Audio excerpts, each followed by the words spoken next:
दर्शक बंधु ये सिनेमा जगत पर बड़ खबर। अनुभव महांती फैन मैंने जो आशा रखी ता आशार रहीगला। फैन मानक सुपरस्टार अनुभव दुखरे अच्छा जानिले आश्चर्य हेबे। 25 तारिख में सारा ओडिशा सबु सिनेमा हल रिलीज होता चारिधाम फिल्म हेले दुखर कथा जे पुणी घुंचिला रिलीज तारिख। दर्शक बंधु कहीं रिलीज है ना अनुभव फिल्म यार रहस्य कौन सतरे कौन सुपरस्टार अनुभव फिल्म को हल मिलूना तेबे आमे आपन को जनईदेवु अनुभव फिल्म को बहुत हल मिली। 25 तारिख में फैन मैंने भाभी सारा ओडिशा रे रिलीज हम यही फिल्म।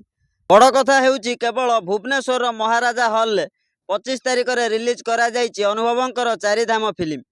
आ सबुठु खुशी खबर हेउची 26 तारिख में सारा ओडिशा रे सबु सिनेमा हल रिलीज हम चारिधाम फिल्म। दर्शक बंधु एमिति किछि खबर शुणी किछि फैन मैंने मन दुख करथिले हेले 25 रे केवल भुवनेश्वर रे महाराजा हल संध्या समय रिलीज हम चारिधाम एवं 26 रे सारा ओडिशा रे सबु सिनेमा हल रिलीज हम चारिधाम फिल्म को 60 रु अधिक हल मिली। हाँ आज्ञा सूचना आज एतिकी। अधिक सूचना आम चैनल को सब्सक्राइब करंतु। Bureau report Himanshu Odia TV.